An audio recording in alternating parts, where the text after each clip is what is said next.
안녕하세요. 달러트리입니다. 오늘 트럼프 대통령은 제롬 파월의 뒤를 이을 차기 연준 의장으로 케빈 워시를 지명했습니다. 트럼프는 워시를 두고 매우 똑똑하고 강인하며 결국 금리를 내릴 사람이라고 확신했습니다.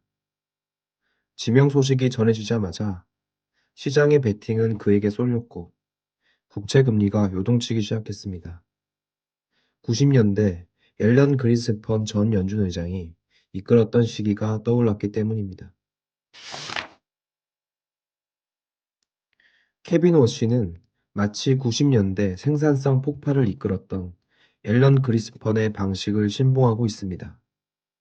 90년대 당시 미국은 컴퓨터와 인터넷의 보급으로 노동 생산성이 급격히 올라가고 있었습니다. 1995년에서 1996년 미국은 경제가 강력하게 성장했음에도 불구하고 금리를 세 차례 인하하며 장기 호황의 불씨를 살렸습니다. 1998년에는 아시아 금융위기와 러시아 모라토리엄이 터지자 즉각적으로 금리를 0.75%포인트 인하하며 미국 경제로 위기가 전이되는 것을 차단했습니다. 즉, 위기 상황에서 유연하게 대응할 줄 안다는 점인데요. 케빈 워시의 주장은 성장과 인플레이션이 반드시 함께 가지 않는다는 것입니다. 그는 목표 물가가 반드시 2%일 필요는 없다고 주장합니다. 물가 목표치를 3%로 열어두고 중립금리를 낮추자는 것이 그의 핵심 논리죠. 이는 금리를 더 공격적으로 내릴 명분이 됩니다.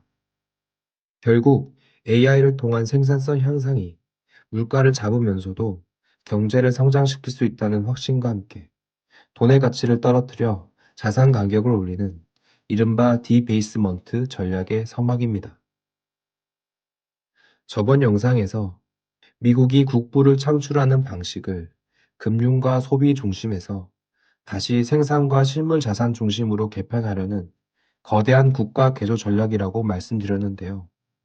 즉, 시중에 돈을 풀어 물가 상승의 리스크를 키우는 대신 베센트의 333 전략을 통한 규제 완화와 AI 혁명을 통해 공급량을 혁신적으로 끌어올려 물가 상승률을 억제하겠다는 계획입니다.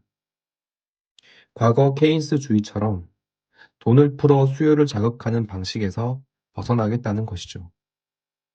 재밌게도 이는 일론 머스크의 논리와도 궤를 같이 합니다. 인공지능과 휴머노이드 로봇이 인간의 노동을 완벽히 대체하면 상품을 만드는 데 들어가는 지능 비용과 노동 비용이 0에 수렴하므로 인플레이션 걱정이 사라지는 것이죠. 한편 트럼프의 의도는 명확합니다. 중간 선거 전까지 유동성을 마구 공급해 주식, 부동산, 가상자산 시장을 달구겠다는 전략입니다. 3억 5천만 유권자에게 자산 상승이라는 선물을 안겨주려는 정치적 계산이 깔려 있습니다.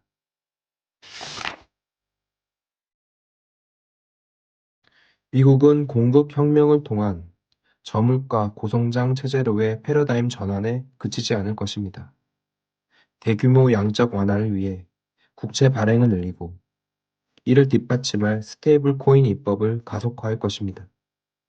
장기 국채는 연준이 또는 재무부가 사들여 장기 금리를 억제하고 단기 국채는 스테이블 코인 발행사가 사들여 정부는 외국 눈치를 보지 않고도 안정적인 국채 수요처를 확보하게 됩니다.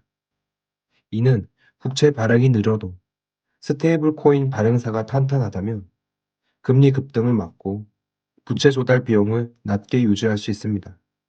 즉, 정부의 이자 비용 지출을 최소화하면서도 시중의 유동성을 풍부하게 공급하여 경제 주체들이 부채의 고통을 덜 느끼게 만드는 마취제 역할을 합니다.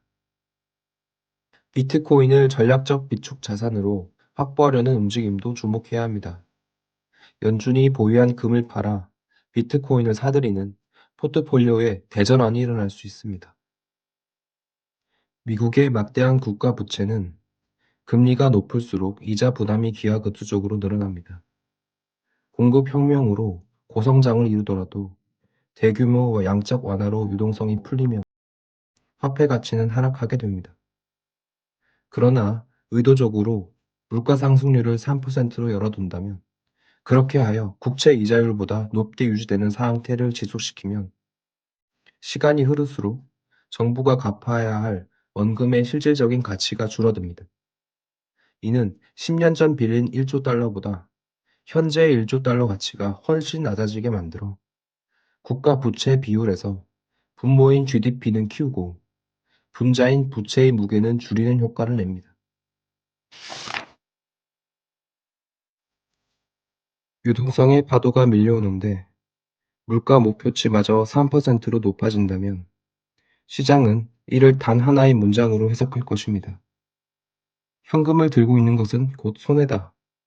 이제 시장은 저축이 아닌 생존을 위한 투자를 강요받는 시대로 진입합니다. 금리 인하로 자금 조달의 문턱이 낮아지면 그 거대한 돈의 줄기는 성장주와 위험 자산을 향해 쏟아질 것입니다. 특히 케빈 워시가 예고한 AI 생산성 향상이라는 테마와 결합하는 순간 기술주 중심의 강력한 버블이 우리 눈앞에 펼쳐질 것입니다. 디베이스먼트, 즉 의도적인 화폐 가치 하락은 사람들을 실물 자산으로 몰아넣습니다. 부동산과 금, 그리고 디지털 금이라 불리는 비트코인은 이제 선택이 아닌 내 자산을 지키기 위한 최후의 방어선이 되어 자금의 블랙홀이 될 것입니다. 풀린 돈이 실물 경제에 미치는 영향은 지극히 이중적입니다. 낮은 금리와 인플레이션 용인은 기업들에게 축복과 같습니다. 부채를 끌어다 AI와 설비에 투자하기 최적의 환경이 조성되고 이는 단기적인 경기 활황이라는 달콤한 열매를 맺게 할 것입니다. 하지만 그 이면에는 차가운 현실이 기다립니다. 물가 목표 3%는 매년 노동자들의 임금 인상 압박으로 이어지고 소비는 늘어날지언정 체감하는 생활 물가는 더욱 고통스러워질 것입니다. 무엇보다 무서운 건 빈부격차의 심화입니다.